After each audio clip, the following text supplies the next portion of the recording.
Em 1970, o roteirista Dennis O'Neil e o desenhista Neal Adams ficaram encarregados de assumir a revista em quadrinhos do Lanterna Verde. Na época, a revista era protagonizada pelo Hal Jordan, que, para quem não conhece, é um personagem que foi criado lá em 1958 e que ele era um piloto de testes de avião que foi convocado por um extraterrestre moribundo para assumir o lugar deste como membro da tropa dos Lanternas Verdes, que é um tipo de polícia espacial que patrulha a galáxia. E junto com o cargo, ele ganhava um anel, e esse anel, além de dar poderes de voo, de poder viajar pelo espaço, ele também é capaz de criar objetos sólidos a partir de luz verde. E esse anel ele é movido por força de vontade. Quanto maior for a força de vontade da pessoa, mais eficiente vai ser o uso que ela vai conseguir fazer desse anel. E uma pessoa que não tem medo, que não hesita, vai conseguir usar o anel de uma forma melhor. E como o Hal Jordan era um piloto de testes, alguém que era cheio de coragem, que não tinha medo, ele era qualificado para assumir o cargo de Lanterna Verde. E o Lanterna Verde ele teve várias histórias, teve a revista própria dele, atuou com outros heróis, entrou para a Liga da Justiça, só que ali em 1970 era uma revista que estava com baixas vendas. E por isso deram para os caras novatos, tipo o Dennis O'Neil, a responsabilidade de assumir. Ou tu faz alguma coisa nova aqui e faz isso funcionar, ou a revista vai ser cancelada. Então a DC naquele momento não tinha muito a perder. E o Dennis O'Neil e o Neal Adams tiveram uma ideia. Tá, e se a gente pegar o Lanterna Verde e colocar ele para se encontrar com um outro personagem que é o Arqueiro Verde. E o Arqueiro Verde era um personagem ainda mais antigo, criado lá em 1940 pelo Mort Weisinger. O Weisinger ele queria tentar se aproveitar do sucesso que o Batman estava fazendo na época e criou um personagem que é basicamente um Batman, mas que usa um arco. Ele era um milionário, aventureiro, que usava o dinheiro dele de forma escondida da sociedade para atuar segundo a identidade secreta do Arqueiro Verde para capturar criminosos. Ele não tinha poder nenhum, só usava uma máscara e uma fantasia. E além de ser o melhor arqueiro do mundo, ele tinha várias flechas especiais. Inclusive, depois ele arruma um companheiro mirim, que é o Speed, que em português é conhecido como Ricardito, e era basicamente uma versão do Batman. Só que era uma versão do Batman que nunca teve sucesso. Ele nunca chegou a ter revista própria. Ele aparecia junto com outros personagens, depois foi incorporado na Liga da Justiça, mas o sucesso dele nunca foi o suficiente para ele ter uma revista própria. E um ano antes, em 69, o Neal Adams tinha desenhado uma história do Arqueiro Verde, em que ele tinha reelaborado o design do personagem. Inclusive, o Arqueiro Verde passou a usar barba e bigode. E nas últimas histórias do personagem, devido a um esquema ali feito por outros empresários, ele acabou entrando em falência e perdendo a fortuna dele. Então, naquele momento, eles tinham um Arqueiro Verde, que era um personagem que nunca tinha feito tanto sucesso assim, e que estava um pouco deslocado das características tradicionais dele e se tinha espaço para explorar um pouco mais esse personagem de um jeito diferente. E a proposta do Dennis O'Neil e do Neal Adams foi pegar a revista do Lanterna Verde e passar a chamar ela de Lanterna Verde Arqueiro Verde e contar a história dos dois personagens juntos. E logo na primeira história, eles já fazem uma coisa interessante. No começo,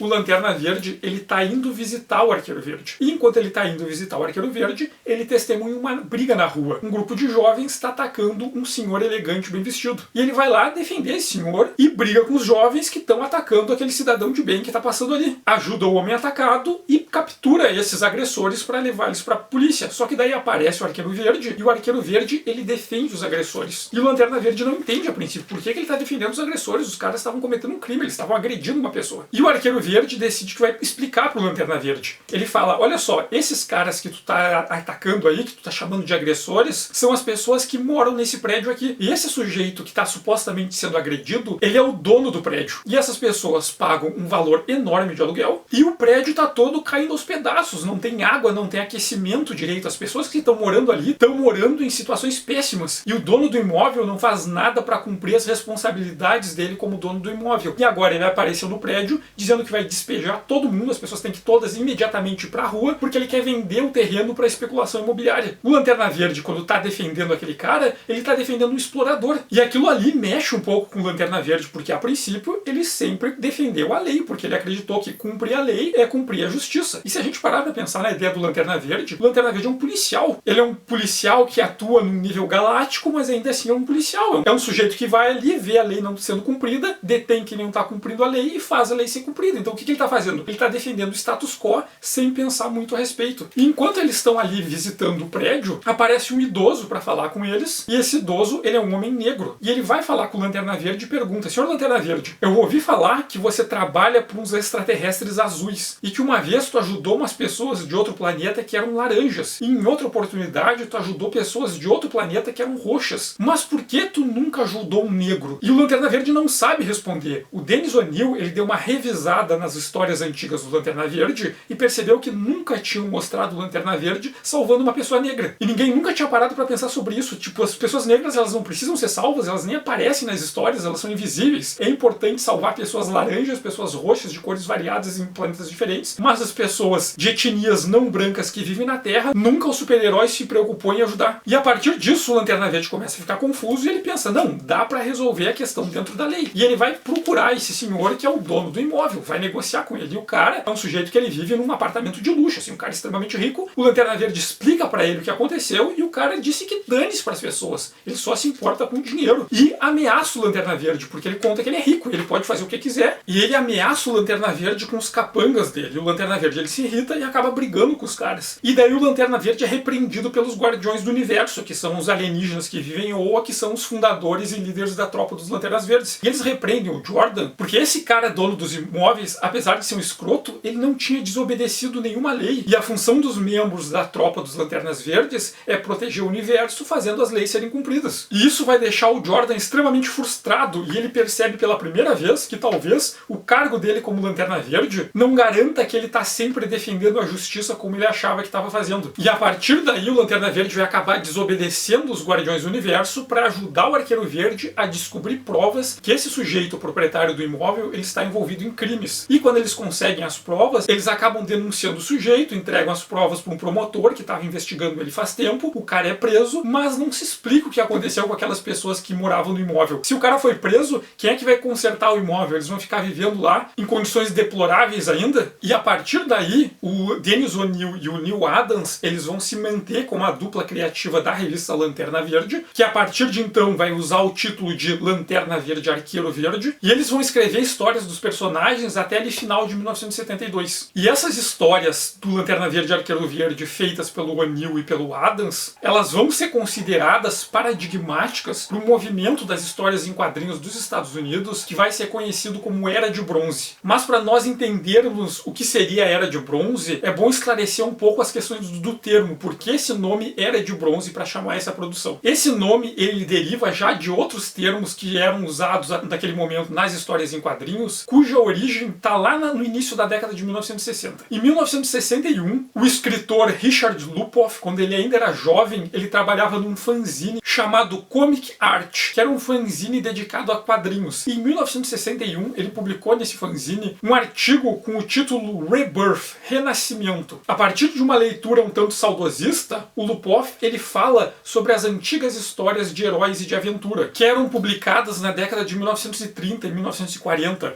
E o Lupoff, ele lembra assim com bastante nostalgia, ele fala: olha como era legal, olha como era maravilhoso aquela época. Mas ele também vai tratar de um fenômeno histórico que foi a queda da popularidade das histórias de super-heróis, porque as histórias com temática heróica, elas vão ser bastante populares nas décadas de 1930 e 1940. Vamos começar ali com os heróis policiais, detetives e aventureiros, depois a gente vai ter os heróis mascarados e depois os super-heróis. E teve uma grande produção e popularidade das histórias em quadrinhos de heróis na década de 1930 e 1940, só que com o fim da Segunda Guerra Mundial, a popularidade dessas histórias caiu, elas deixaram de vender tanto e foram produzidas menos histórias. Mas a queda da popularidade das histórias em quadrinhos de heróis, de super-heróis, depois da Segunda Guerra Mundial, não significa a queda das histórias em quadrinhos como mídia. Porque enquanto os super-heróis estavam em baixa, outras histórias em quadrinhos com outros gêneros, outras temáticas eram publicadas. Tinha história em quadrinho de guerra, de crime, de terror. Tem uma produção que muitas vezes é menos falada, é omitida, mas que foi muito importante ali no final da década de 1940, durante toda a década de 1950 e depois, que é um gênero que em inglês é chamado de Funny Animals, que são as histórias cômicas com personagens que são animais antropomorfizados. Para vocês terem um exemplo de Funny Animals, imaginem o desenho animado do Pica-Pau, por exemplo. Os quadrinhos de Funny Animals eram muito populares e vendiam muito, mesmo ali no pós-guerra. Mas os super-heróis que entraram em crise. Só que ali na segunda metade da década de 1950, os super-heróis voltaram a aparecer. E o texto do Lupov, ele é escrito justamente nesse contexto, 1961, né? Final ali da década de 1950, comecinho dos anos 1960, é quando tem o segundo boom dos super-heróis nos quadrinhos dos Estados Unidos. E o Lupov, cheio de nostalgia, ele fala, olha só como eram maravilhosas essas histórias de super-heróis que existiam lá nos anos 30 e 40, eles foram esquecidos, mas agora eles estão voltando. E que legal que eles estão voltando, agora a gente está tendo super-heróis legais de novo. E quando o Lupov, ele fala sobre esses quadrinhos de super-herói dos anos 1940, ele chama essa produção de Era de Ouro. E a gente pode pensar, né, de onde é que vem esse termo Era de Ouro? Esse termo é uma referência a um trabalho do Hesíodo. Considerando a história da Grécia Antiga, existia um período da Grécia em que as grandes culturas dominadoras ali do contexto grego eram os reinos da ilha de Creta e Micenas. Mas quando teve a queda de Creta e de Micenas, o mundo grego ele passou por um problema que foi a perda da escrita. As escritas que se tinham na época, que hoje a gente conhece como linear A e linear B, quem é que escrevia na época? Eram os ricos, os nobres, as pessoas que moravam na cidade. Quando teve a ruína dessas grandes cidades, o mundo grego não acabou. As pessoas que moravam no campo continuaram vivendo. Outras comunidades surgiram. Mas essa oligarquia que sabia ler e escrever, esses grupos deixaram de existir e a escrita se perdeu. Então teve ali no mundo grego um período em que a escrita se perdeu. Imagina uma cultura que durante os anos ninguém sabia ler e escrever. Então todo o conhecimento deles não podia ser registrado em escrita. E era passado oralmente, as pessoas contavam umas para as outras. Tinham sujeitos que eram especializados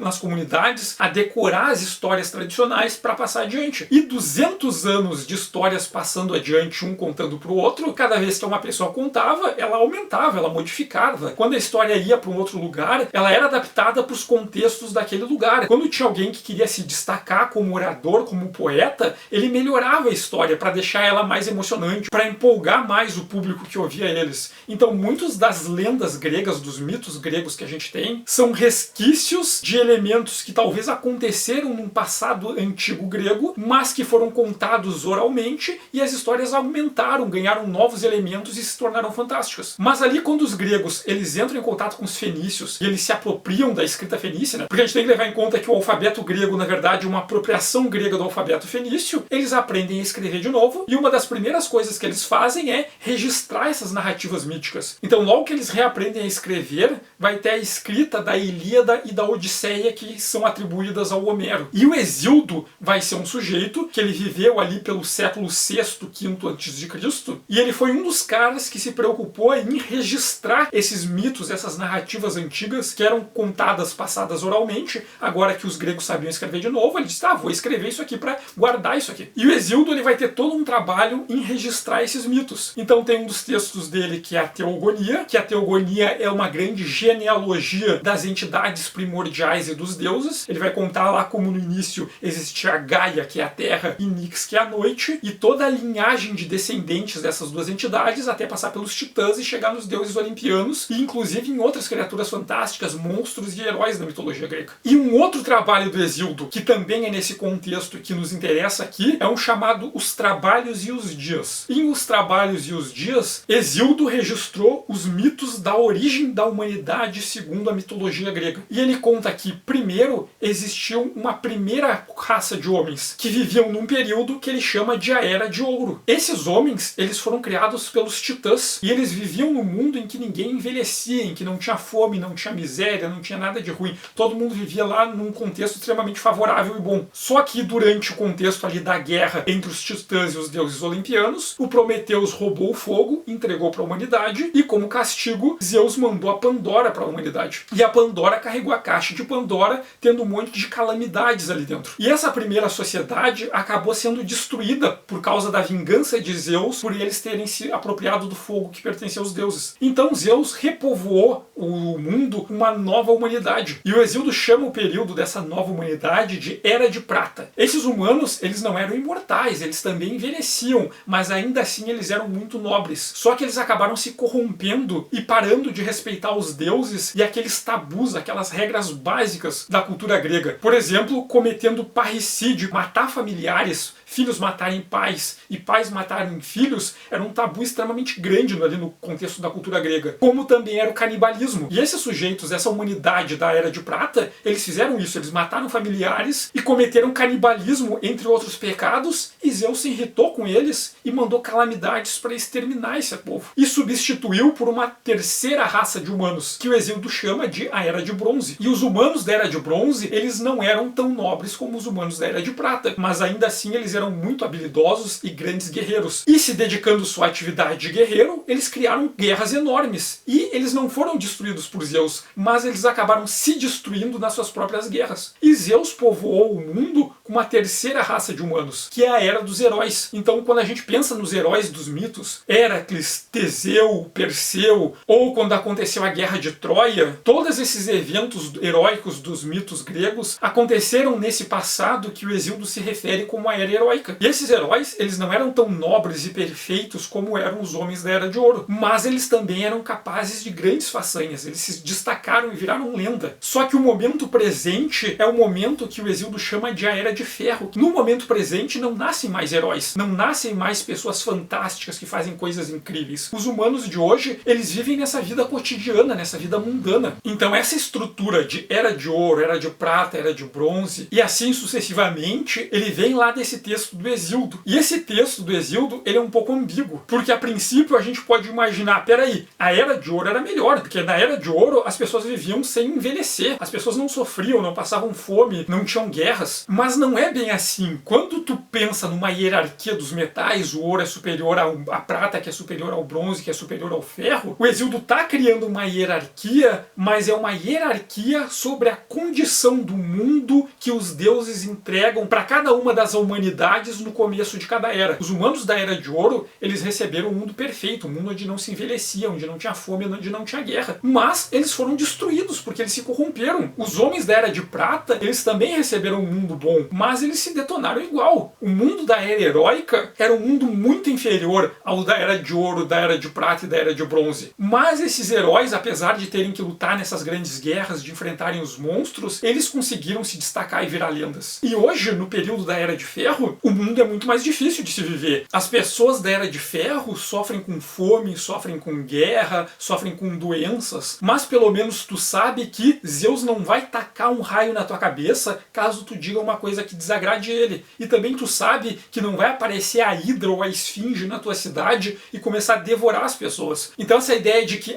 na Era de Prata era melhor a condição inicial do mundo que os deuses entregaram para a humanidade no começo da Era. Mas a Era de Prata era uma era em que a humanidade foi exterminada porque Zeus mandou um dilúvio para exterminar a humanidade. Era melhor viver num momento em que Zeus mandava um dilúvio para exterminar todo mundo? Não, era uma droga, tu morreria afogado e todo mundo que tu conhece morreria afogado e tudo que tu construiu seria destruído. Então essa estrutura de Era de Ouro, Era de Prata, Era de Bronze, imaginar uma hierarquia aí, tem uma hierarquia, mas essa hierarquia é ambígua. O mundo que os deuses entregaram para os humanos nas eras anteriores, nas eras dos metais mais elevados, eram melhores. Só que a desgraça que a humanidade recebia depois também era maior. Então tu ia começar vivendo numa vida boa, mas tu ia se ferrar muito mais no final. Então a partir dessa ideia de um passado mítico, perfeito, idealizado, saudosista, que o Lupoff vai imaginar as histórias em quadrinhos de heróis e super-heróis da década de 1930 e de 1940. Ele vai olhar para esse passado e vai dizer, aquele passado a gente teve uma era de ouro dos super-heróis nas histórias em quadrinhos. Só que depois dessa perda de popularidade dos super-heróis ali no final da Segunda Guerra, o Julius Schwartz, que era um editor da DC na época, o editor-chefe da DC, ali na segunda metade da década de 1950, ele vai se organizar para tentar relançar os super-heróis, fazer os super-heróis ficarem populares de novo. Ele vai chamar autores como o Carmine Infantino, o Gardner Fox e outros, e vai pedir para eles, recriem novos super-heróis, mas recriem super-heróis adaptando para o contexto de hoje. E nisso eles vão criar uma nova versão do Flash, que é o Barry Allen. O Flash original, o Jay Garrick, era um super-herói lá da década de 1940, que estava dentro daquelas características dos super-heróis da década de 1940. Aquele sujeito valentão, que é machão, que usa seus poderes para dar uma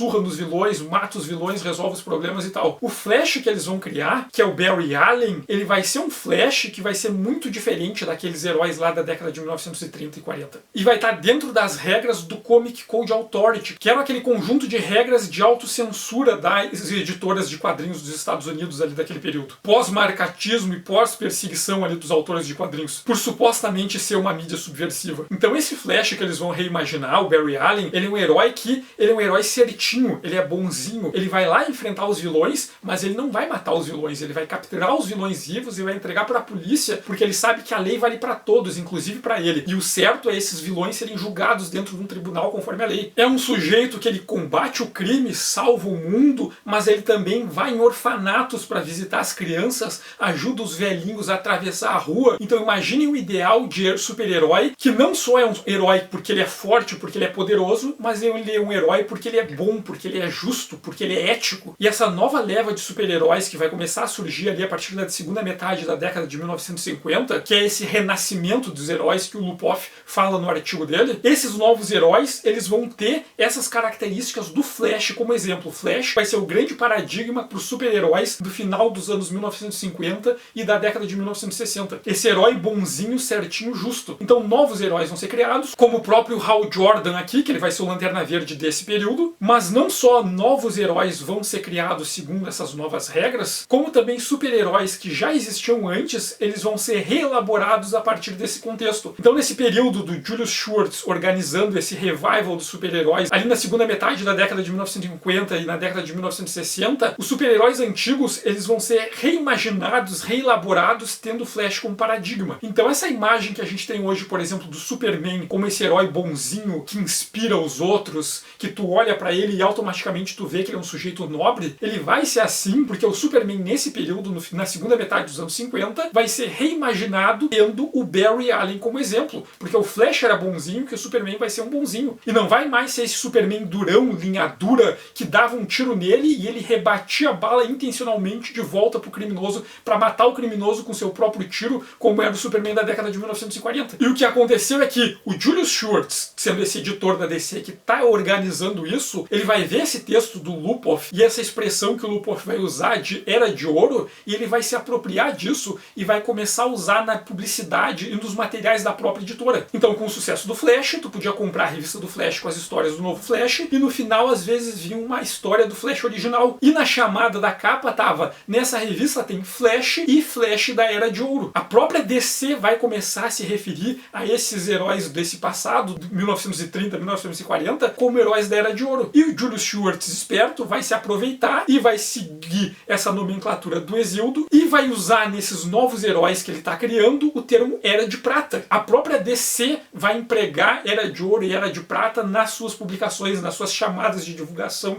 e nas suas capas. E quando o Schwartz ele começa a usar o termo Era de Prata, em nenhum momento o Schwartz está dizendo que o novo Flash é inferior ao Flash original, porque o Flash original é da Era de Ouro e o Flash novo é da Era de Prata. Não tem hierarquia. O que o Schwartz está dizendo? Teve um auge dos super-heróis, que agora a gente convencionou chamar de Era de Ouro, teve uma decadência na popularidade na produção de super-heróis, teve um vácuo ali no pós-guerra e na primeira metade da década de 1950, e agora está tendo um novo pico de super-heróis, uma segunda subida, um segundo boom dos super-heróis. E o termo Era de Prata se refere ao segundo boom. Então não tem uma hierarquia entre Era de Prata e Era de Ouro. Tem um grande ápice, uma sumida e um segundo ápice. Então se vocês olharem para essas chamadas que a DC fazia, que usava nas capas, e lerem esses fanzines do período que usavam esses termos Era de Prata e Era de Ouro, vocês vão ver que eles não usam hierarquia entre elas em nenhum momento. Eles não dizem, ah, a Era de Ouro era melhor, a Era de Prata é ruim. Não, eles falam, olha só, tinha a Era de Ouro, que era um ápice dos super-heróis, a gente teve um vácuo, e agora nós estamos felizes porque a gente tem um segundo ápice. Só que assim, quando a gente pensa nesses termos Era de Ouro e Era de Prata, para eles funcionarem, para eles não virarem uma grande bobagem, é extremamente importante entender que não se trata de um momento temporal. Não existe, ah,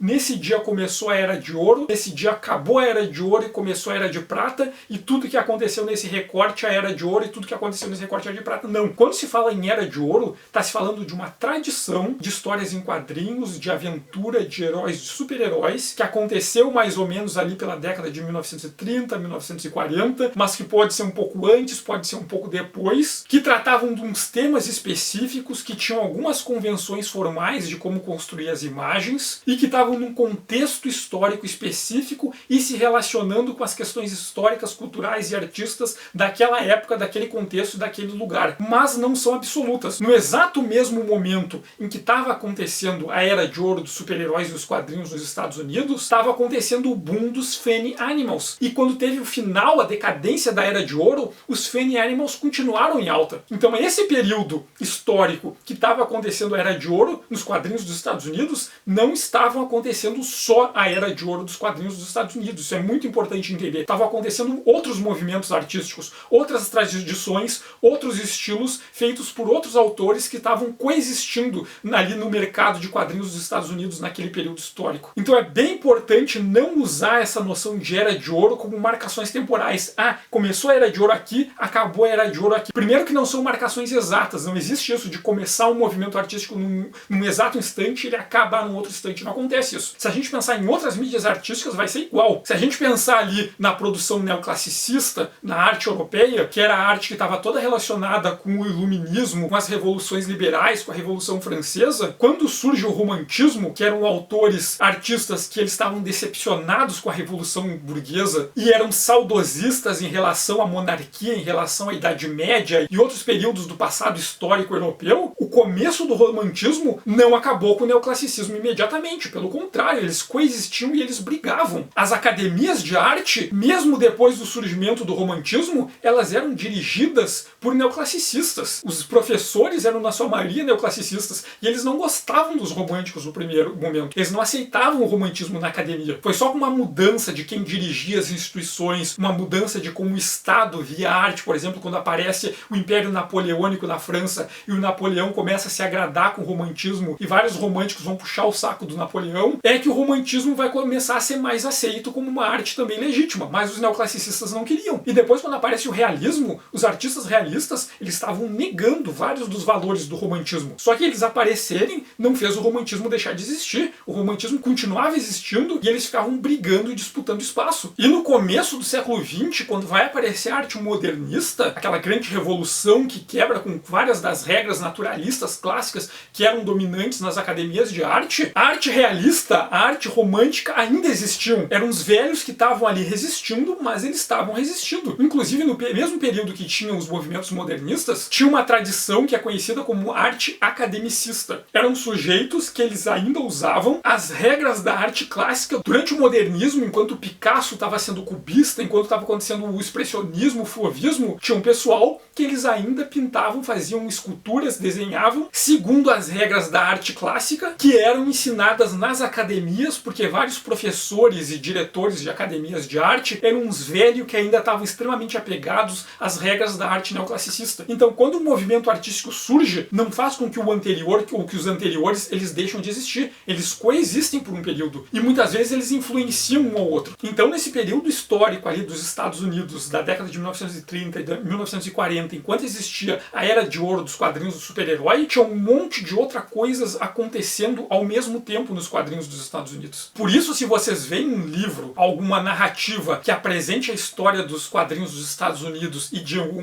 do período ali que vai variar, alguns autores vão dizer que a Era de Ouro começa com Tarzan, com Buck Rogers, lá ali em 1928, 1929. Outros autores, que são autores que por acaso eram patrocinados pela DC, vão dizer que a Era de Ouro começa com a criação do Superman em 1938. Então, dentro da própria ideia de Era de Ouro, tem uma briga sobre quando ela começa e como ela começa. Mas se um livro, uma narrativa disser que nesse período, tanto faz se seja de 1929 ou se seja a partir de 1938, até ali o final dos anos 50, sei lá, tudo que acontecia ali nos quadrinhos dos Estados Unidos era a Era de Ouro, é uma mentira, é uma grande bobagem e é uma distorção do contexto histórico e artístico dos quadrinhos dos Estados Unidos daquele período. A Era de Ouro dos super-heróis era uma das tradições padrões de produção de quadrinhos daquele momento, que coexistia com várias outras tradições. E quando esse período que a gente chama de Era de Prata começa, com esse segundo boom dos super-heróis, ainda tinha uns velho roteirista, velho desenhista, que tinham trabalhado lá nas histórias em quadrinhos da Era de Ouro, que ainda estavam trabalhando. Esse cara não estava resistindo ali, e eles ainda escreviam histórias e ainda desenhavam histórias em quadrinhos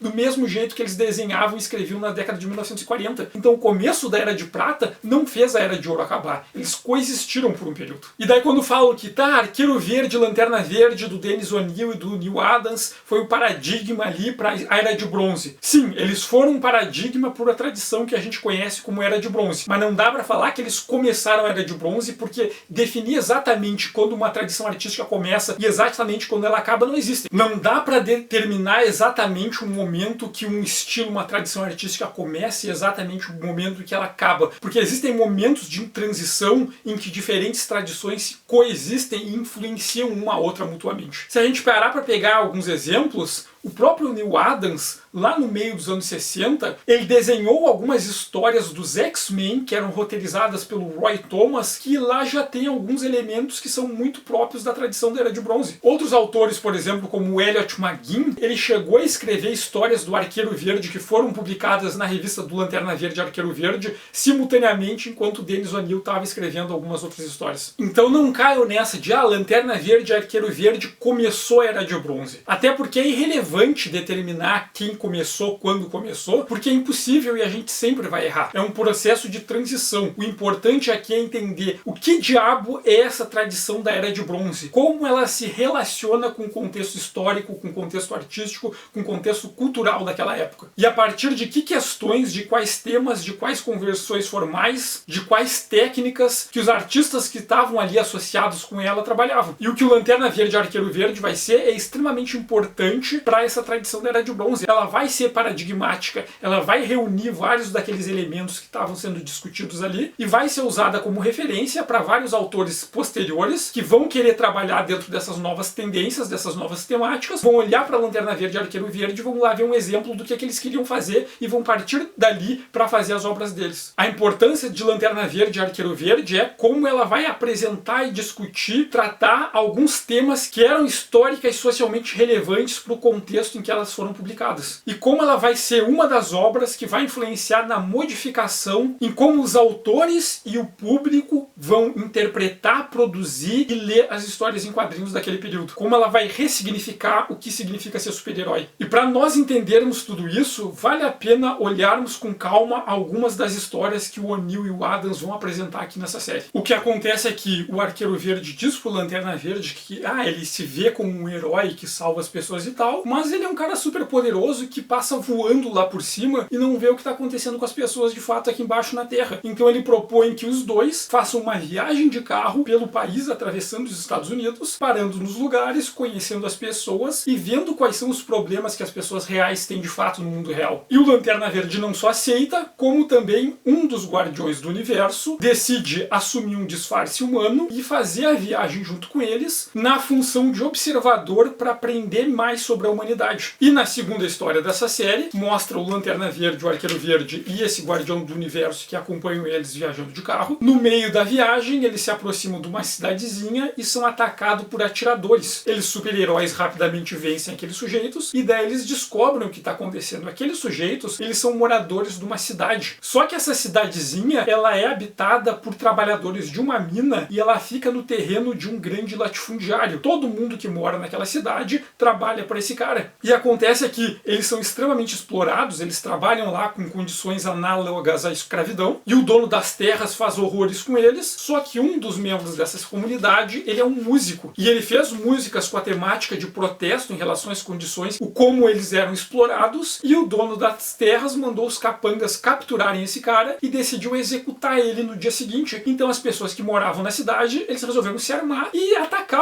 esse cara que explorava eles para se libertarem e salvarem o cara. E viram os dois chegando e acharam que eram capangas contratados pelo cara, e daí eles consideram ajudar as pessoas, mas eles tentam convencer os caras a não entrar numa luta armada. Inclusive o Lanterna Verde fica confuso, porque aqueles caras estão vivendo nas terras do fulano. Como o grande liberal que ele é, ele acredita que o empregado é capaz de negociar direto com o empregador. Então esses caras ali estão numa relação de trabalho legítima, eles que quiseram trabalhar trabalhar naquelas condições. Só que daí as pessoas tentam se libertar de forma violenta e eles são recebidos com mais violência. E daí eles descobrem que um dos líderes dessa tentativa de revolta, na verdade, ele trabalhava para o empregador, que sabia que logo eles iam se rebelar, mas queria que eles se rebelassem antes de estar completamente prontos, para ele matar alguns, e a morte só de alguns servisse como exemplo para os outros aceitarem a condição deles e não mais se rebelarem e continuarem ali trabalhando para ele em condições absurdamente exploradoras. E o Lanterna Verde e o Arqueiro Verde vão ter que brigar com isso. Então, se a gente parar para pensar, os dois primeiros vilões que eles enfrentam, o primeiro vilão era um cara da especulação imobiliária, o segundo vilão era o empregador que explorava os trabalhadores dele. Como um super-herói resolve o problema da exploração abusiva dos trabalhadores? Como um super-herói resolve o problema da manipulação do mercado imobiliário? Como um super-herói resolve o problema das pessoas que não têm onde morar? E ao longo das outras histórias, nós vamos ter que ver como o Arqueiro Verde e o Lanterna Verde enfrentam o racismo, a corrupção dentro das instituições estatais, como um super-herói, que até então era visto como um sujeito que ele defende a lei, defende o status quo, a sociedade está ali bem estruturada, a tradição da Era de Prata, vinha uma ameaça externa, que podia ser um super-vilão soviético, ou um extraterrestre, ou um dinossauro, ou alguém do mundo do subterrâneo, alguém sempre que vinha de fora para ameaçar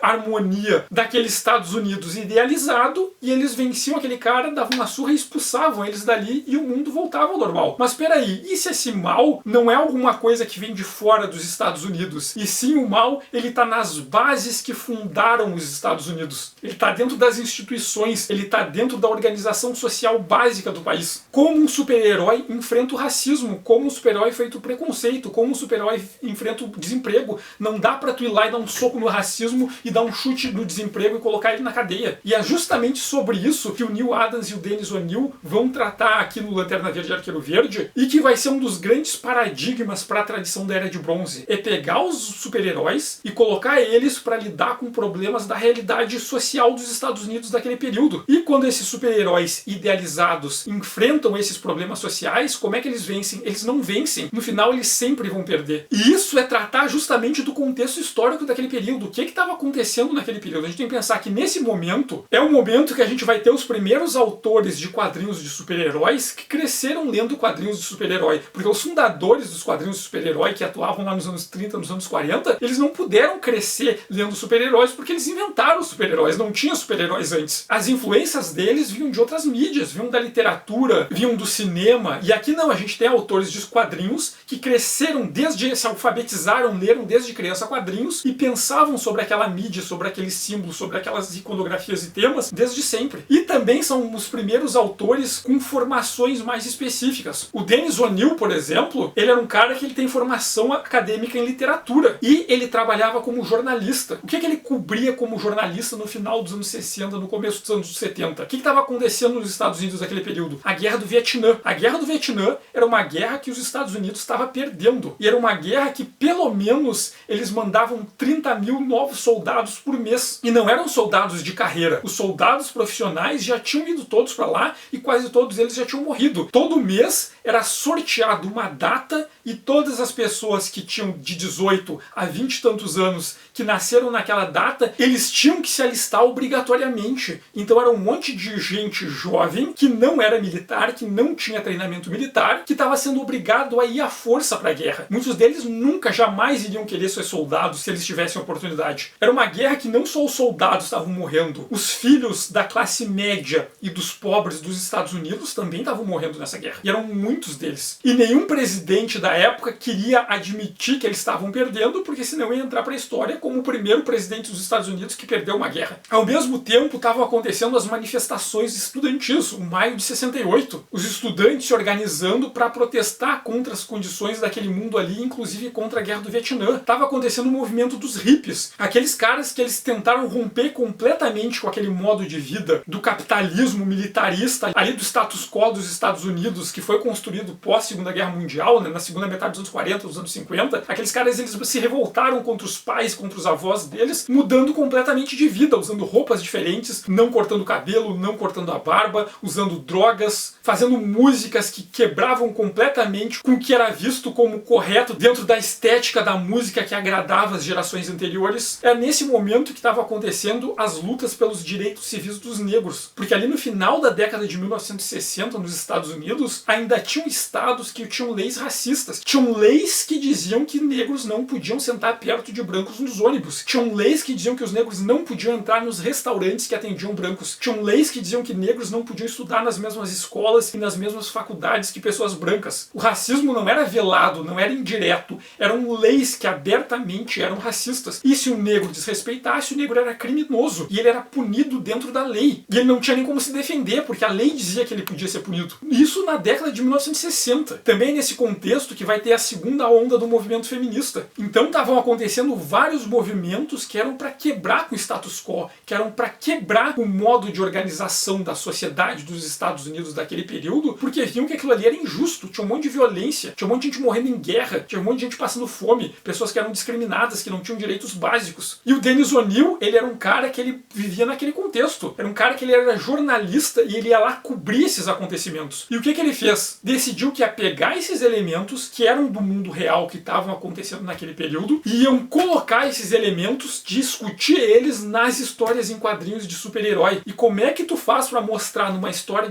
em quadrinhos de super-herói que o modo de vida das gerações anteriores, que o modo de vida do teu pai, do teu avô, não estavam dando certo, que eles estavam mais prejudicando o mundo do que consertando o mundo. Era pegar esses símbolos desse período anterior, os super-heróis idealizados da década de 1950, de 1960, e colocar eles para lutar não contra problemas idealizados fantásticos, não contra a invasão de ETs, mas com problemas reais, o desemprego, o racismo, o preconceito, e mostrar que eles falhavam. Todos esses símbolos idealizados do modo de vida estadunidense pós-Segunda Guerra Mundial, desse capitalismo industrial deles, desse militarismo no contexto da Guerra Fria, se tu aplicasse essas teorias para resolver os problemas do mundo real, como que eles resolviam? Eles não resolviam, eles fracassavam. Então esse primeiro momento da Era de Bronze vai ser sobre pegar esses heróis idealizados que defendiam o status quo dos Estados Unidos contra invasões externas e mostrar eles fracassando. O Lanterna Verde e o Arqueiro Verde, eles se juntam para lidar com vários problemas e no final eles percebem que eles não conseguem resolver. Não dá para resolver todos os problemas do mundo com força bruta. Não dá para dar soco em supervilões soviéticos e invasores extraterrestres para resolver os problemas sociais dos Estados Unidos. Então a Era de Bronze é muito sobre o fracasso do super-herói para resolver os problemas reais. A Era de Bronze dos super-heróis, ela tá muito longe de ser uma história em quadrinhos realista. Isso aqui é uma história em quadrinhos fantástica, é sobre super-heróis. São alienígenas azuis imortais dando anéis mágicos para pilotos de avião que nunca têm medo. Isso aqui não existe no mundo real, isso não é realismo. Mas apesar de não ser realismo de fato, é influenciado pela arte realista. No sentido de que, do que a arte realista tratava?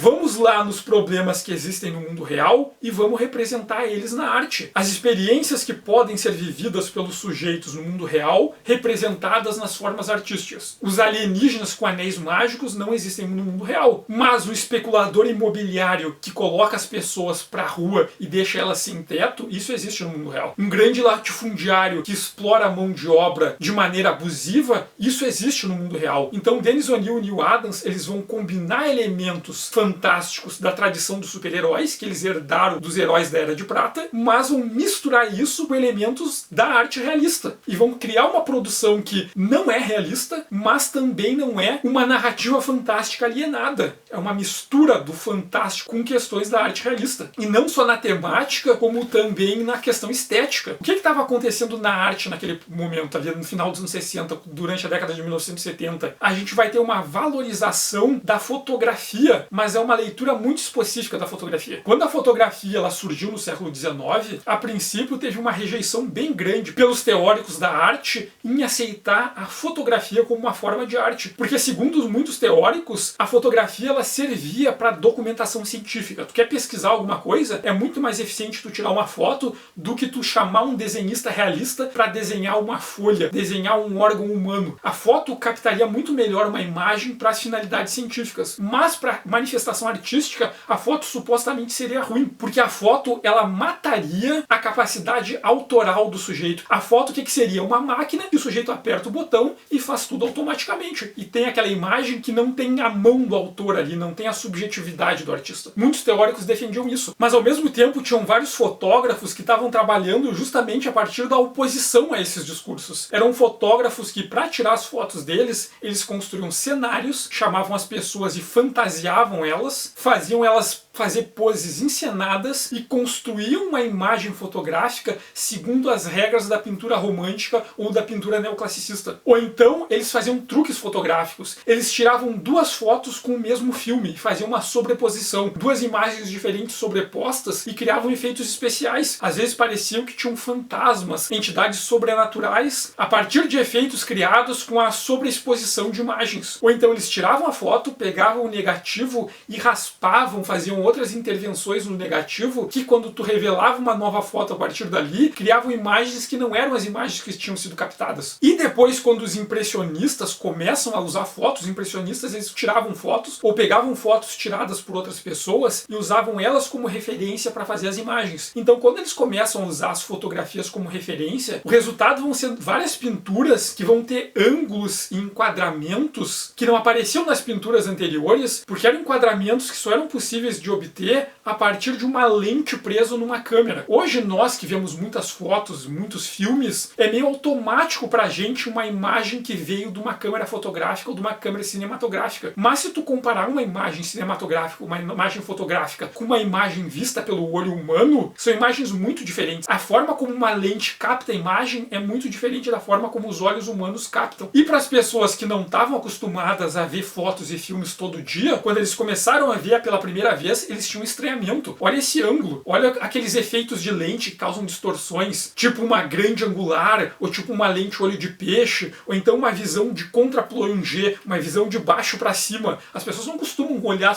as coisas do chão de baixo para cima, mas com a fotografia, com a filmagem, começou a se ter essas imagens e começou a se fazer pinturas a partir daí. Então essa ideia de que a fotografia não tem um elemento autoral, artístico ali, é uma falácia, porque o fotógrafo manipulando o ângulo da fotografia, manipulando a iluminação, usando lentes diferentes, ele consegue gerar imagens que não existiriam de outra forma. Só dá para criar essas imagens a partir da fotografia. E se tu pedir para mais de uma pessoa diferente tirar uma foto de uma mesma coisa, cada pessoa vai tirar uma foto diferente. Então é uma falácia isso de que a fotografia é uma imagem gerada automaticamente. Cada fotógrafo vai usar suas técnicas diferentes ali e vai obter uma imagem diferente que só ele consegue tirar. Ou só alguém que domine muito especificamente as técnicas que ele domine e as usem da mesma forma vai conseguir gerar uma imagem parecida. Então, a partir do impressionismo, essa ideia de que a foto capta a imagem do mundo real exatamente como ele é, sem nenhuma subjetividade, sem nenhuma alteração, isso aí começou a ser questionado. Só que nas décadas de 1960 e 1970, essa ideia vai voltar com força de novo. E alguns dos fatores que vão ajudar a trazer essa ideia da foto como uma arte mais realista vão incluir, primeiro, o movimento do fotojornalismo. Vão ter vários jornalistas que também eram fotógrafos, que queriam fazer reportagens de denúncia e eles iam nos lugares e fotografavam as coisas. Então a TV, a grande mídia, mostrava a guerra do Vietnã como uma guerra limpa. Os Estados Unidos estão indo lá para salvar o Vietnã dos comunistas malignos. E tem uns fotojornalistas que eles vão no lugar e vão fotografar a guerra. E quando eles trouxerem essas fotos, a gente vai ver os soldados estadunidenses que não eram soldados, eram uns guri que foram obrigados a se alistar, não sabiam lutar e foram lá e foram mutilados, morreram de formas bizarras. Vão mostrar a população vietnamita que não tinha nada a ver com a guerra sofrendo horrores. Então eles vão mostrar como a guerra era feia. E o movimento do fotojornalismo vai tratar de outros temas. Eles vão dos lugares, vão tirar as fotos do que está acontecendo, vão tirar as fotos das pessoas reais que estão participando daquilo, vão trazer essas fotos, vão publicar como denúncia. Olha só como a guerra é feia. Olha só como as pessoas que vivem lá sofrem, que as grandes mídias não contam para vocês. Então o fotojornalismo vai reforçar essa ideia da fotografia como uma técnica, como uma mídia que é capaz de mostrar o mundo como ele é de fato. E ao mesmo tempo vai estar acontecendo nas artes visuais um movimento artístico chamado de arte conceitual. E os autores da arte conceitual, eles vão partir da premissa de que arte não é sobre estética. Por muitos anos, a maioria das produções artísticas trabalhavam com estética. Mas a arte pode trabalhar com estética, mas ela não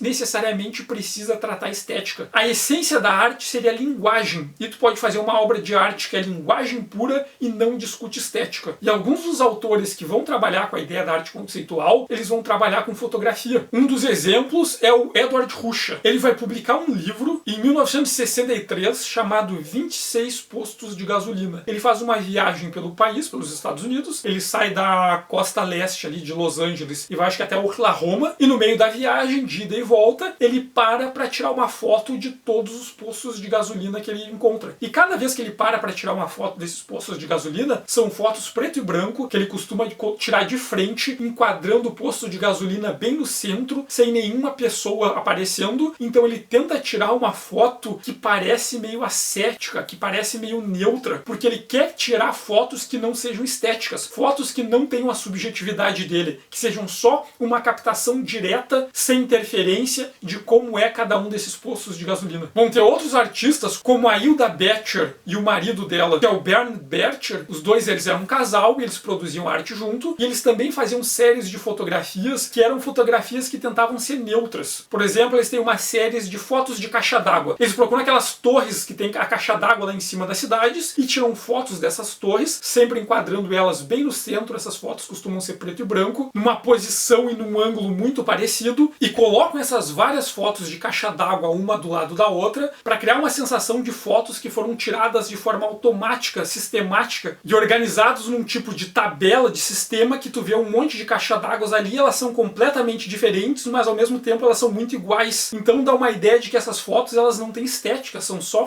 caixas d'água neutras. Só que essa pretensão da arte conceitual de não ser estética, ela tem vários problemas, porque se a gente pegar as fotos do casal Betcher e botar as séries de caixa d'água, as séries de silo, as séries de prédios, uma do lado da outra, e colocar também as séries de posto de gasolina do Edward Ruscha, nós vamos ver que essas fotos, as diferentes séries do casal Betcher, e as fotos do Betcher com as fotos do Ruscha, e as fotos dos dois com outras fotos de outros artistas da arte conceitual, dá pra ver que tem uma semelhança entre elas todas. Então esse objetivo, essa busca por encontrar uma fotografia não estética, acabou construindo uma nova estética. Essa não estética se tornou uma estética em si. Mas apesar disso tudo, essas obras fotográficas de arte conceitual ajudaram nesse contexto ali da década de 1960 e 1970 reforçar a imagem de que a fotografia era a mídia, a técnica mais realista possível. Se tu quiser encontrar as características da realidade material dos fatos e das coisas, se criou o imaginário de que com a fotografia aquilo era mais possível. E numa HQ como Lanterna Verde e Arqueiro Verde, que queria se apropriar de elementos que eram da arte realista, discutir questões que eram relevantes no mundo real da atualidade e que poderiam ser experienciadas pelos sujeitos no mundo real, que inclusive eram experienciadas até quando os sujeitos não queriam experienciar essas relações, porque ninguém queria ser despejado de casa e ninguém queria sofrer de racismo. Mas para se apropriar desses elementos do realismo, o Neal Adams ele vai usar elementos que são características das imagens fotografadas e filmadas, que são características de imagens indiciais captadas através de lentes. Uma delas, dá pra ver na questão de como ele constrói os corpos dos personagens. Vai ter todo um esforço no estilo do Adams de representar corpos que são naturalistas em relação a questões anatômicas, que tem a musculatura, como seria a musculatura de um sujeito no mundo real que fizesse exercícios físicos, que seguisse proporções dos corpos reais. Que era uma coisa que nos super-heróis antigos ali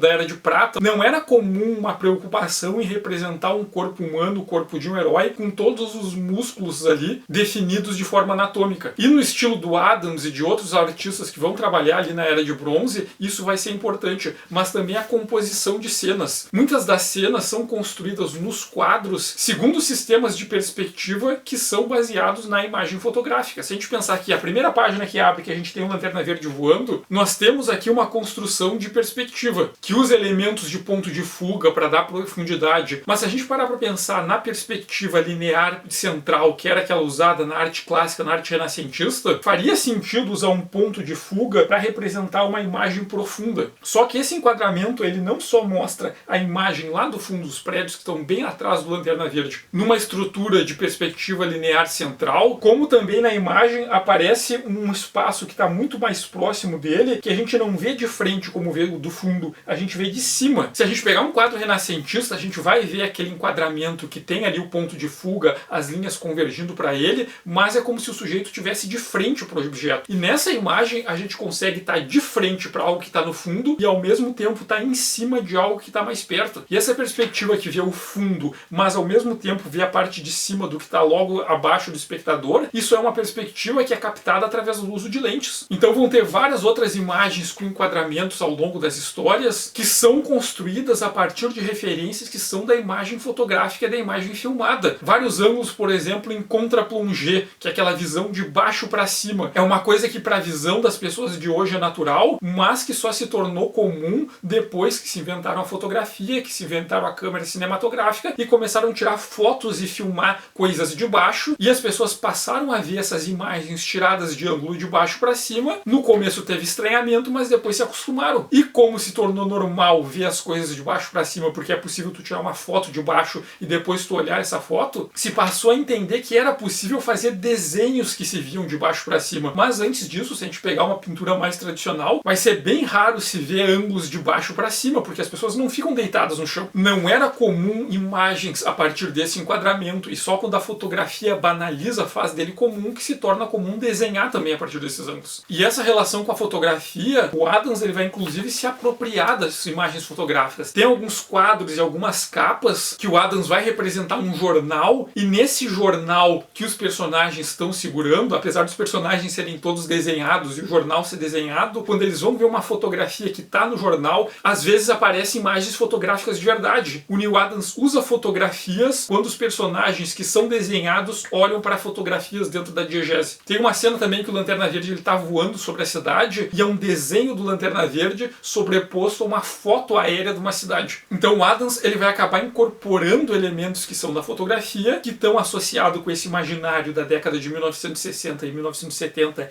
que a fotografia é a mídia mais realista possível, porque Lanterna Verde e Arqueiro Verde queria tratar de temas que são da tradição da arte realista. Como fazer isso numa história em quadrinhos que não é realista? Incorporando alguns elementos que são da arte realista, para dar mais legitimidade para essa abordagem que eles estão tentando fazer, que é pegar personagens de história em quadrinhos de super-heróis que até então era uma mídia que não era respeitada e usar elas para tratar de coisas sérias. E outra forma de deixar a história mais relevante, inclusive reforçar essa ideia de apropriação de elementos da arte realista coexistindo com os temas fantásticos, era fazer histórias que tratassem de temas reais que estavam acontecendo ou que tinham acontecido há pouco tempo, no momento que essas HQs estavam sendo publicadas. Se a gente continuar olhando as histórias, logo em seguida tem uma história em que mostra Canário Negro. A Canário Negro era uma super-heroína que tinha andado ali com o pessoal da Liga da Justiça, tinha namorado com o Arqueiro Verde, e ela estava viajando de moto, e ela é atacada por um bando de motoqueiros. Ela consegue dar uma surra em todos eles, mas um deles acerta ela por trás e rouba a moto dela. Logo depois, o Hal Jordan, o Arqueiro Verde, o Oliver Queen e o Guardião do Universo disfarçado de humano que está com eles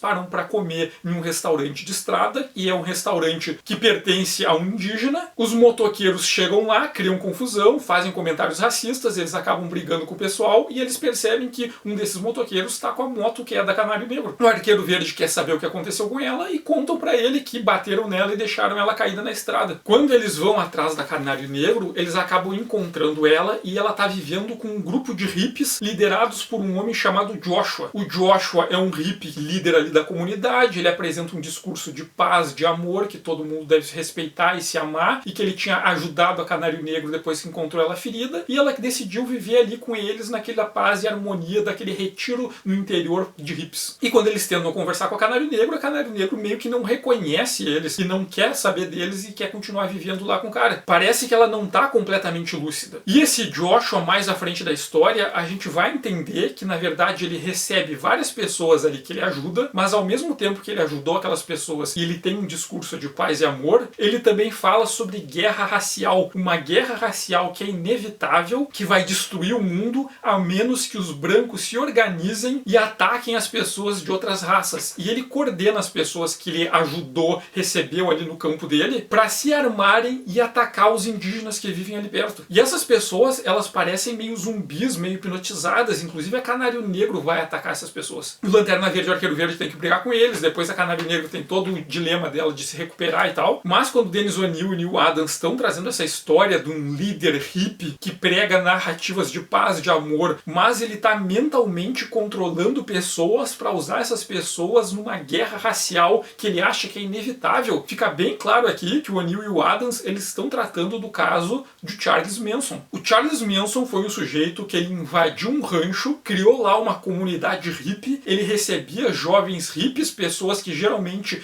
tinham algum problema em casa, tinham briga com os pais não aceitavam como eles eram, ou outras tensões familiares e acabavam saindo de casa. Ele recebia essas pessoas como se ele fosse um grande patriarca que estava ali, que amar e respeitar essas pessoas, esses jovens, de um jeito que os pais verdadeiros deles nunca fizeram. Pregava esses discursos de paz e amor, mas ao mesmo tempo ele acreditava numa guerra racial que era inevitável, que ia acontecer ali nos Estados Unidos e no mundo, e que os brancos precisavam se armar primeiro para atacar antes e vencer a guerra. E nisso ele vai manipular pessoas, condicionar eles, um tipo de espécie de culto hippie que adorava ele como líder, a assassinar pessoas. E esses seguidores do Manson mataram 9 pessoas, inclusive a atriz, a Sharon Tate. O objetivo deles era matar pessoas brancas e fazer uma armação para parecer que fossem negros que tinham matado essas pessoas e que se criar uma justificativa para uma caçada aos negros ali nos Estados Unidos. Mas eles foram presos. Quando prenderam todo mundo e prenderam o Manson, ele disse que ele não tinha matado ninguém, porque ele nunca foi nos lugares do assassinato, e disse que não tinha feito nada. Se as pessoas fizeram, foram elas que fizeram, não ele. Ele nunca tinha mandado nada e ninguém entregou ele. Então a defesa do Manson foi por muito tempo a de que as pessoas tinham agido por conta própria, e as pessoas estavam tão condicionadas que ninguém acusava ele. Mas no final o Charles Manson acabou sendo condenado. Mas o que o Dennis O'Neill e o Adams fizeram aqui, eles trouxeram um caso que aconteceu na vida real, que inclusive foi extremamente traumático e trouxe essa discussão para a história em quadrinho do Lanterna Verde. E não só isso, ele vai trazer outros casos. Tem uma história posterior em que o Lanterna Verde e o Arqueiro Verde se deparam com um barco que está navegando pelo rio, o barco está pegando fogo, o Lanterna Verde acaba sendo ferido e está lá inconsciente, ele pode morrer, e o barco ele está cheio de lixo industrial altamente poluente que está sendo levado no rio para ser despejado no mar. E daí o Guardião do Universo fica num dilema. Ou ele resgata o Lanterna Verde e leva ele o mais rápido possível para um hospital para ele não morrer, ou ele fica ali e impede que os produtos químicos poluentes, que são altamente inflamáveis, sejam atingidos pelo incêndio, não deixa eles cair dentro do rio e deixa o Lanterna Verde morrer. E ele acaba optando por salvar o Hal Jordan. O Arqueiro Verde fica lá com os caras da embarcação e eles têm que jogar os tonéis de lixo tóxico no rio para não explodirem. Só que quando eles fazem isso, alguns dos tonéis abrem e poluem o rio. E na história seguinte, os Guardiões do Universo decidem que vão julgar o Guardião do Universo, que decidiu salvar uma vida ao do Hal Jordan e não impedir que os tonéis caíssem no rio e poluíssem o rio, que pode causar danos para milhares de pessoas durante décadas e décadas. Ele preferiu o bem de um ao invés do bem do planeta. E o Guardião do Universo, ele acaba aceitando que ele tem que ser julgado, inclusive, e se entende que ele fez aquilo porque ele andou tanto tempo com os humanos que ele começou a ficar mais parecido com os humanos, se deixou levar pela emoção e preferiu salvar uma pessoa que ele conhece do que evitar um mal maior contra o mundo inteiro. Então é determinado que ele tem que ir até um planeta específico para ser julgado por uma corte que fica lá. Uma corte de criaturas anciãs que são tão ou mais velhas que os próprios Guardiões do Universo. E o Lanterna Verde e o Arqueiro Verde, eles decidem que vão junto para testemunhar a favor desse Guardião do Universo. Só que quando eles chegam lá, eles descobrem que o que deveria ser um julgamento diante de uma corte formada por vários juízes, essa corte composta não está lá e quem está lá é um juiz só. E quando eles chegam para testemunhar para o julgamento,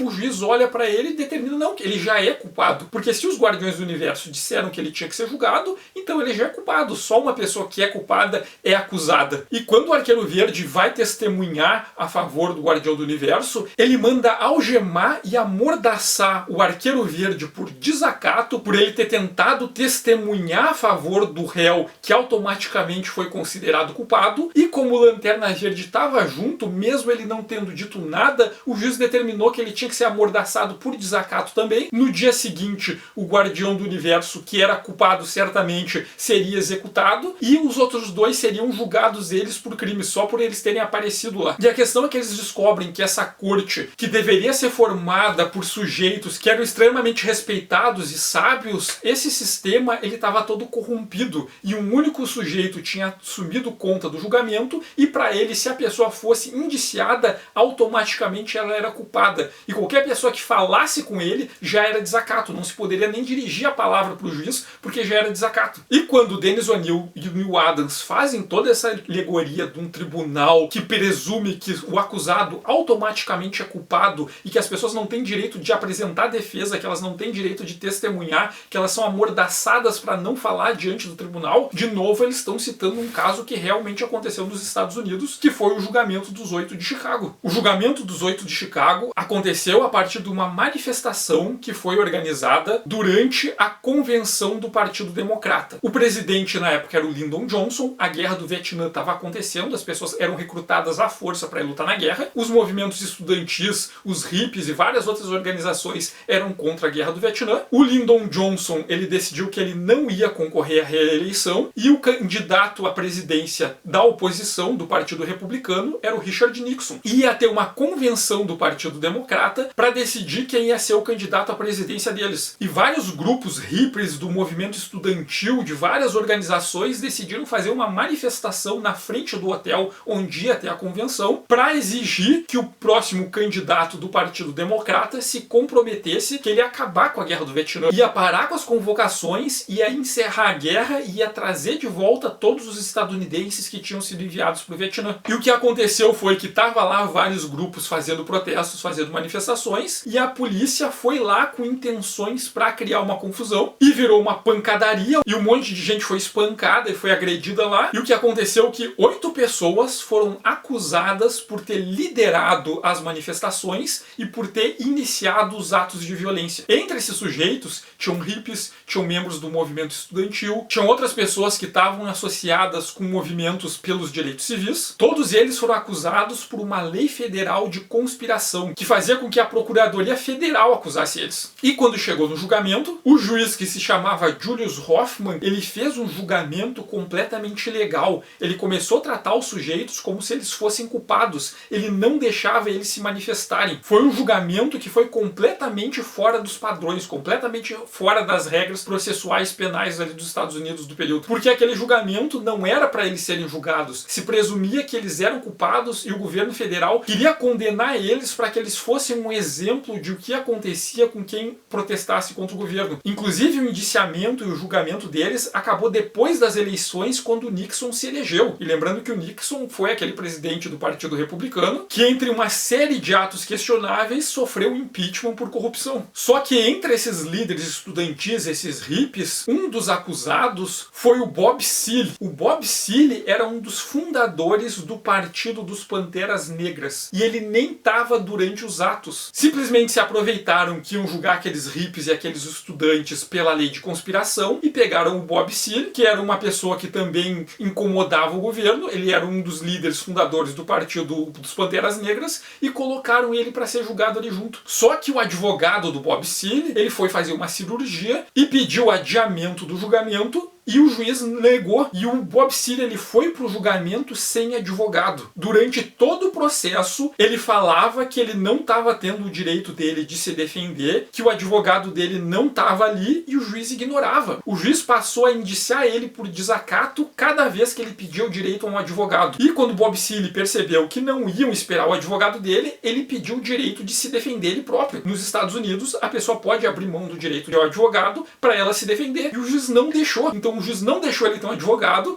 mas também não deixou ele se defender, porque ele era o único negro do grupo. E quando ele insistiu em pedir o direito de se defender ou de ter um advogado, o juiz mandou amordaçar ele. Então imagina um julgamento acontecendo no final da década de 1960, no país que se considera a terra da liberdade, em que um homem negro é amarrado na cadeira e amordaçado, sem ter o direito de ter um advogado ou de falar em própria defesa durante o seu próprio julgamento. O caso de racismo que o juiz teve com Bob Seale durante o julgamento foi tão absurdo que a própria promotoria concordou em anular o julgamento em relação ao Bob Seale, que ele fosse retirado do julgamento. O juiz acabou tendo que aceitar e tirar ele do julgamento pelo crime dos protestos, só que como ele tinha pedido o advogado e tinha pedido para se defender e o juiz tinha registrado como desacato, ele continuou preso pelo crime de desacato e ainda foi acusado por um assassinato, que tempos depois se provou que ele era inocente. No final, dos outros 7 acusados, 2 foram absolvidos, que inclusive eles foram levados para o julgamento justamente para serem absolvidos, para criar a impressão, olha só como a justiça é justa, esses caras foram absolvidos, só os maus mesmos foram presos. E os outros foram condenados tanto pela conspiração como por desacato, por falar no julgamento querendo se defender. E os advogados dos réus foram condenados por desacato porque eles questionaram no julgamento que o processo judiciário não estava sendo cumprido conforme a lei. Foi só depois, através de recursos, que os réus conseguiram a anulação do julgamento. Inclusive tiveram análise sobre o juiz que confirmaram que ele tinha agido de forma não ética e contra a lei. Mas o julgamento ele foi todo absurdo. E quando o Dennis O'Neil ele escreveu essa história de um julgamento em que o juiz não cumpre a lei e o Neal Adams desenha uma capa de revista em quadrinhos em que a gente vê 3 pessoas, o Lanterna Verde, o Arqueiro Verde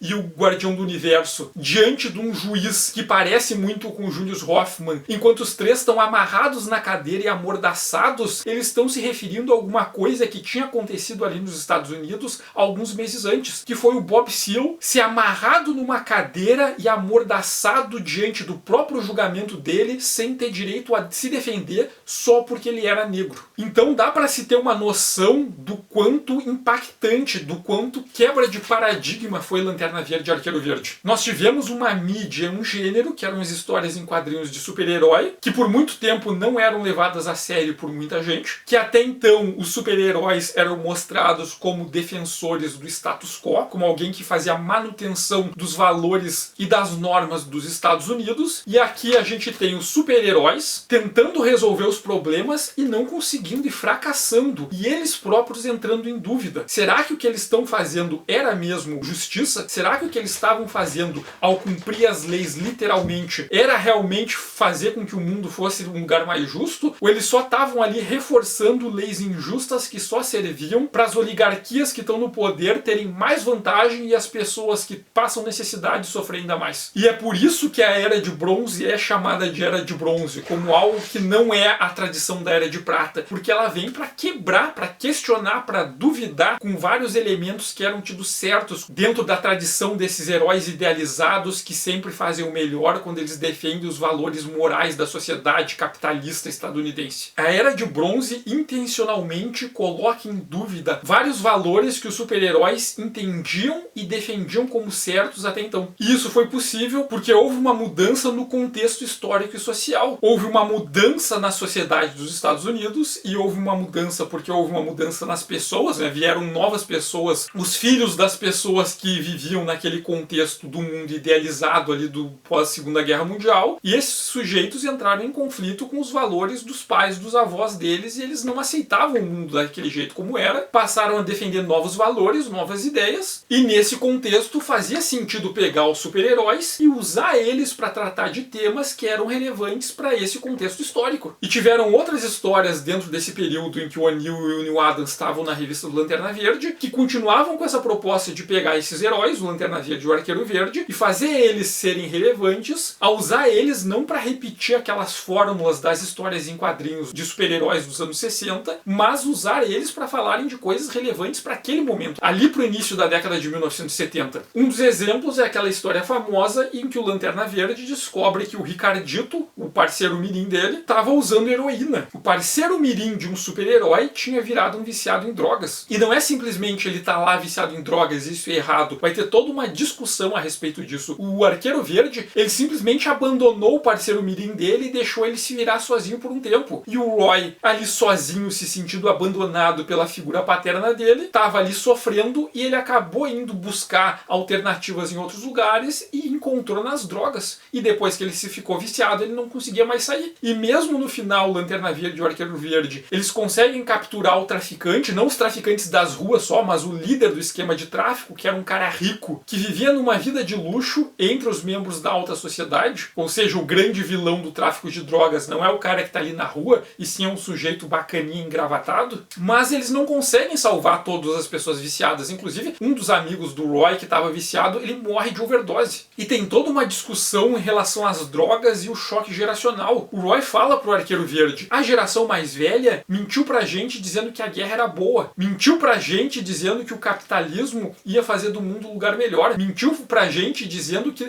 não precisava se preocupar com os efeitos da poluição. Se a geração mais velha mentiu em tudo, por que a gente vai acreditar que o que eles disseram pra nós sobre drogas era verdade? Então tem toda uma discussão sobre as drogas, tem ainda aquela narrativa de que drogas são ruins, drogas é errado, mas tem aquela questão, elas são ruins no resultado final, mas pro sujeito que tá vivendo ali numa situação horrível, que tá sofrendo, usar uma droga naquele momento específico, pra ele pode ser bom. Então como é que tu vai lidar com as drogas dizendo pros jovens, nunca cheguem perto das drogas, porque drogas são ruins? Daí eles vão lá e usam a droga uma vez e percebem que a droga é boa, eles não vão acreditar nas pessoas que apresentam discursos maniqueístas sobre drogas. Mais uma história dessa série que também vale a pena se comentar é uma que traz de volta um personagem ali do universo do Lanterna Verde, que é o Guy Gardner. O Guy Gardner, ele tinha aparecido em histórias anteriores, em que se conta que quando o Abin Sur, o Lanterna Verde que caiu na Terra, mortalmente ferido, mandou o anel dele localizar alguém naquele planeta que pudesse se tornar um Lanterna Verde para assumir o cargo dele, o anel encontrou 2 pessoas qualificadas. Só que o Hal Jordan era a que estava mais perto. A outra pessoa que também era qualificada para ser um Lanterna Verde era o Guy Gardner. E em histórias anteriores, a tropa dos Lanternas Verdes decidiu preparar o Guy Gardner para ele ser o reserva do Hal Jordan. Se acontecesse alguma coisa com o Hal Jordan, o anel estava preparado para ir direto para o Guy, que tinha sido treinado para assumir a função. Só que nessa história, o Guy ele vai ajudar uma menina durante um terremoto e ele é seriamente ferido. E ele tem que ser hospitalizado. E os Guardiões do Universo ficam preocupados que não tem um substituto treinado, para caso o Hal não possa desempenhar as tarefas dele numa situação de emergência. Então eles decidem escolher outro substituto, e o substituto que eles escolhem é o John Stewart, um arquiteto negro. E o Jordan é enviado para encontrar o John Stewart e treinar ele para ele ser o Lanterna Verde reserva caso aconteça algum tipo de emergência. E no começo o Hal ele fica meio desconfiado.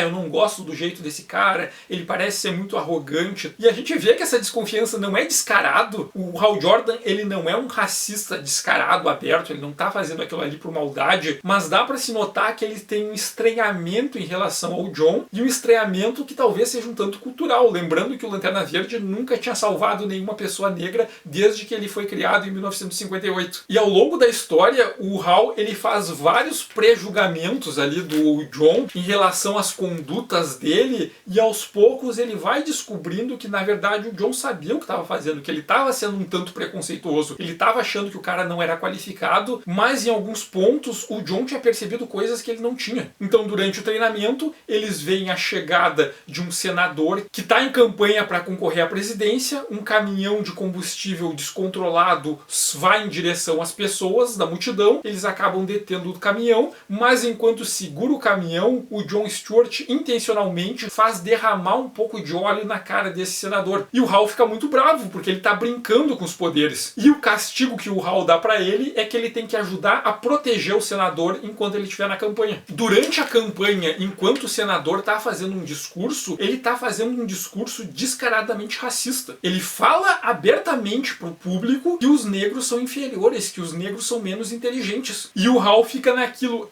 ele tá falando umas coisas horríveis, mas a gente tem que proteger o cara, né? A gente tá na terra da liberdade, da livre expressão e tal. E acontece que uma pessoa negra aparece e tenta dar um tiro no senador. E o Hal vai lá tentar prender ele e o John diz que não vai. E o Hal fica muito bravo. O Hal faz vários pré-julgamentos em relação ao John, mas depois o John fala que ele tinha visto aquele homem atirador conversando com o senador antes e tinha visto uma outra pessoa armada em outro lugar lá de onde estava acontecendo o discurso. Então aquele atentado era tudo uma armação. O homem negro que foi lá dar um tiro no senador era um sujeito que tinha sido contratado para dar tiros de festim, enquanto um outro homem armado ia assassinar um policial branco para parecer que os negros estavam atacando o senador e ele usar isso na campanha dele. Então a história é toda construída a partir das diferenças do Hal Jordan e do John Stewart, de como eles percebem as coisas que estão acontecendo de forma diferente e tem os conflitos deles a partir dessas percepções. E o Hal Jordan, aos poucos, ele começa a entender que ele estava sendo preconceituoso com as decisões e os julgamentos do John Stewart. Stewart. E essa história vai ser importante porque é nesse contexto da Era de Bronze que vão começar a aparecer numa quantidade maior super-heróis negros e de outras etnias. Vai ter todo um trabalho aqui nesse contexto de desconstruir a imagem dos super-heróis, mostrar como os super-heróis eles não podem resolver todos os problemas, como eles não podem lidar com todas as ameaças que existem no mundo real, e quando eles tentam lidar muitas vezes eles fracassam. E nesse contexto de questionar essas tradições que eram da manutenção do status quo e trazer super-heróis que não eram brancos, super-heróis de outras etnias. Nesse período também vão ter várias novas super-heroínas mulheres. Só que também a gente não pode idealizar demais esse contexto. O Dennis O'Neil e o Neal Adams eram homens brancos. Eles eram simpatizantes. Eles apoiavam as causas dos direitos civis dos negros, dos direitos feministas, só que eles ainda eram homens brancos. O que eles podiam fazer? Eles podiam era usar a posição deles para tentar colocar mais personagens de outras etnias, mais personagens femininas naquele contexto de super-heróis que eram quase todos homens brancos. Mas ainda assim era o ponto de vista de homens brancos em relação ao que eram os negros. Então o Jon Stewart de vez em quando tem umas gírias ali, umas falas que são meio estereotipadas do imaginário de como um negro estadunidense da cidade grande falaria. E não era intencional, eles estavam tentando fazer alguma coisa que apoiasse, mas eles não eram pessoas negras. Eles só podiam apresentar o ponto de vista deles daquilo. Então é uma coisa que, se eu usar termos errados, eu peço que as pessoas, os estudiosos da área, me corrijam aqui nos comentários, mas esse contexto da Era de Bronze era um contexto em que estavam se tentando criar representatividade, mas não se tinha diversidade. O que tinham eram homens brancos que apoiavam causas dos direitos civis dos negros, que apoiavam causas feministas, e eles, na posição de autores de quadrinhos, em que viam um monte de super-heróis que eram todos homens brancos, eles vão lá e colocam personagens negros e de outras etnias, para que esses leitores negros, indígenas, que não eram brancos, quando eles olhassem as histórias em quadrinhos, eles vissem super-heróis das etnias deles e se sentissem identificados ali, se sentissem representados, mas a gente não tinha ainda a voz desses outros grupos dentro dos quadrinhos. Não tinha em grande quantidade homens negros fazendo histórias em quadrinhos de super-heróis negros para eles contarem essas histórias pelo ponto de vista dos negros. Também não tinham muitas mulheres escrevendo as histórias das super-heroínas para elas contarem essas histórias a partir dos pontos de vista de mulheres. O que tinham eram homens brancos simpatizantes e eles estavam lá dentro tentando fazer como eles podiam, mas sempre era o ponto de vista de homens brancos apresentando essas pessoas. Então um outro elemento importante que vai acontecer dentro da Era de Bronze é justamente apresentar esses heróis de outras etnias. A primeira vez que nós temos vários super-heróis negros aparecendo nos quadrinhos de super-heróis dos Estados Unidos ao mesmo tempo. Isso é uma baita de uma ruptura com aquelas tradições de super-heróis que vieram das décadas de 1950 e de 1960 nessa tradição que a gente chama de Era de Prata. E que é mais uma justificativa para entender essa produção do qual Lanterna Verde e Arqueiro Verde fazem parte, do qual precisa haver um Superman do Elliot Maguire e do Curt Swan faz parte, do qual os X-Men depois do Len Wein, do Chris Claremont e do Dave Crocom fazem parte. O quanto eles mantêm aquele imaginário, aqueles símbolos, aqueles super-heróis que eles herdaram da tradição da Era de Prata, mas o quanto, ao mesmo tempo, eles ressignificam vários desses elementos para tratar de temas que eram relevantes ali para aquele contexto dos Estados Unidos da década de 1970, que existia num contexto da contracultura, que existia num contexto onde tinha toda uma juventude que estava questionando os valores que eles tinham recebido dos pais e dos avós. Por isso a Era de Bronze recebeu um nome separado. Não é visto como uma simples continuação daquelas tradições que vinham dos super-heróis do que a gente chama de Era de Prata. É uma ressignificação, uma releitura de vários daqueles elementos para um novo contexto histórico-social. Mas ao mesmo tempo em que apareceu essa tradição da Era de Bronze, com autores novos que estavam tentando pegar o imaginário dos super-heróis e combinar com elementos da arte realista, tanto a partir de influências da fotografia, como trazendo questões do mundo real que estavam sendo debatidas naquele momento para as histórias em quadrinho, apresentando super-heróis de outras etnias e trazendo novas convenções narrativas, formais, estéticas e conceituais. Vários autores que trabalhavam com a tradição da Era de Prata continuavam trabalhando. Então, ao mesmo tempo que estava acontecendo Lanterna Verde e Arqueiro Verde, a gente ainda tinha um monte de super-heróis idealizados e conservadores. Então, o nascimento da tradição da Era de Bronze, como eu falei lá no começo, não é um fim para a tradição da Era de Prata, não é porque o Lanterna Verde e o Arqueiro Verde estão se importando com o racismo e com o despejo dos moradores que vão se tornar sem teto, que os super-heróis conservadores que defendiam o modo de vida americano, que eram idealizados e que lutavam contra vilões que vinham da União Soviética acabaram. Essas duas tradições coexistiram por um tempo. Então, quando vocês pensarem nessas nomenclaturas de Era de Ouro, de Era de Prata, de Era de Bronze, ou mesmo quando vocês estiverem lendo sobre isso e vocês pegarem um texto, alguém afirmando a Era de Prata começou aqui e acabou aqui, porque aqui começou a Era de Bronze até a Era de Bronze,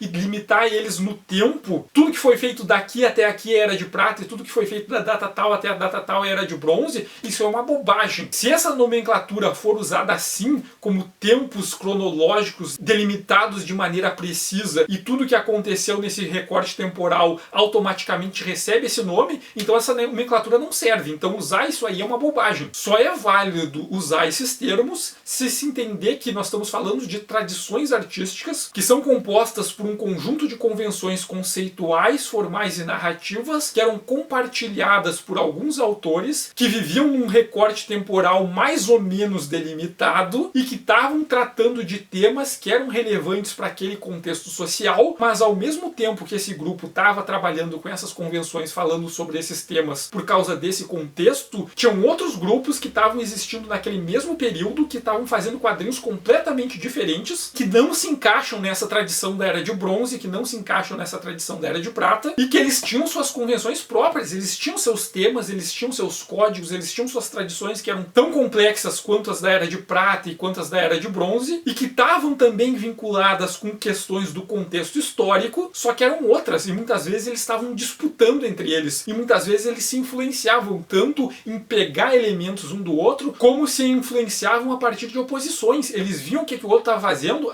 tu tá fazendo isso? Como eu defendo valores contrários, então eu vou fazer o oposto. É só usar como exemplo os quadrinhos undergrounds dos Estados Unidos, os comics com X. Os comics com X, eles coexistiram com o final da Era de Prata e com a Era de Bronze, só que eles estavam brigando com esses caras conceitualmente. E se eles estavam desafiando os valores dos super-heróis, eles viam como os super-heróis eram desenhados e pensavam, vamos desenhar o oposto. Vamos desenhar e vamos construir a narrativa de uma forma completamente contrária, que é para deixar claro que a gente está negando os valores e as ideologias que esses quadrinhos estão defendendo. Inclusive tem vídeo aqui no canal sobre a Zap Comics. Se vocês quiserem saber mais sobre os quadrinhos undergrounds dos Estados Unidos e os comics com X que estavam acontecendo ao mesmo tempo que a Era de Prata e a Era de Bronze. Então, vendo Lanterna Verde e Arqueiro Verde em contraste com o que era feito até então no contexto ali das histórias em quadrinhos de super-herói, e também levando em conta todo o contexto histórico e social da época em que essa história em quadrinhos foi feita, dá pra perceber o quanto Lanterna Verde e Arqueiro Verde era uma história em quadrinhos rebelde, era uma história em quadrinhos que estava quebrando paradigmas, que estava desafiando e negando várias coisas do que estavam sendo feitas até então. É uma história em quadrinhos que foi feita tendo em mente que aqueles valores que os super-heróis defendiam até então não estavam de acordo com os valores das novas gerações. As novas gerações estavam desafiando os status quo, eles estavam questionando a estrutura social, econômica e política dos Estados Unidos. E se os super-heróis até então defendiam essas estruturas, os autores da Era de Bronze, eles não foram negar os super-heróis, pelo contrário, os super-heróis defendiam os valores que eles questionavam, então o que eles iam fazer? Não era negar os super-heróis, era pegar os super-heróis e trazer os super-heróis pro lado deles. É pegar os super-heróis e fazer eles se tornarem rebeldes também. O Arqueiro Verde, que era um super-herói riquinho que defendia a lei sem questionar ela, quando ele perde todo o dinheiro dele, vira pobre e vai morar num bairro pobre e conviver com as pessoas, ele começa a ver aquelas pessoas e começa a questionar os ideais que ele tinha até então e se torna um rebelde. E passa a desafiar o sistema. E quando ele vê pessoas honestas que seguem a lei e mesmo assim são tratadas com injustiça, e muitas vezes elas são tratadas de forma injusta pelas próprias autoridades que deveriam proteger elas. Quando o Arqueiro Verde vê isso, ele não consegue mais aceitar. E daí encontra o Lanterna Verde, que é o amigo dele, mas que é um policial. Um policial espacial continua sendo um policial. E, inclusive na história, o Arqueiro Verde algumas vezes chama o Lanterna Verde de fascista. Ele usa o termo fascista. Quando o Lanterna Verde quer simplesmente cumprir a lei literalmente, sem questionar se aquela lei é justa ou não. Só que o Lanterna Verde, ele tá dentro de uma hierarquia e ele responde aos Guardiões do Universo, que são extraterrestres, que eles vivem num estado em que eles não têm emoções e eles são completamente neutros. E para eles é difícil entender a ideia de justiça de forma separada da ideia de cumprir literalmente a lei. Para eles o correto é cumprir a lei e não questionam quem fez a lei, como a lei foi feita, se ela foi feita para defender alguns e não defender os outros. Bom, então com isso eu acho que dá para vocês entenderem um pouco por que Lanterna Verde e Arqueiro Verde é tão relevante, o impacto que teve na tradição de histórias de super-heróis nos Estados Unidos. E por que é uma das bases que vai estabelecer ali as convenções da tradição da Era de Bronze. Bom, por hoje era isso. Agradeço quem assistiu até aqui. Peço que quem gostou aperte no gostei. Quem reclama da lacração, que não pode ter política nos quadrinhos e que acha que o Arqueiro Verde é comunista, aperta no não gostei. Se puderem compartilhar com outras pessoas, eu agradeço. Agradeço muito aos apoiadores do canal. Eu já disse isso várias vezes, vou continuar dizendo. Os apoiadores do canal sustentam isso aqui, fazem isso poder acontecer. Se não fosse eles, eu não ia poder gastar tanto do meu tempo para fazer esses vídeos extremamente longos e editar eles depois. Então, muito obrigado, apoiadores do canal. Se vocês não conhecem a campanha de apoio, convido vocês a dar uma olhada no site do Apoia-se, na página do Ilha Kaiju. Quem tiver interessado também pode seguir Ilha Kaiju nas redes sociais. Se vocês quiserem xingar o Lanterna Verde e os Guardiões de Universo de fascistas ou o Arqueiro Verde de esquerdista, façam isso nos comentários. E obrigado e até o próximo vídeo.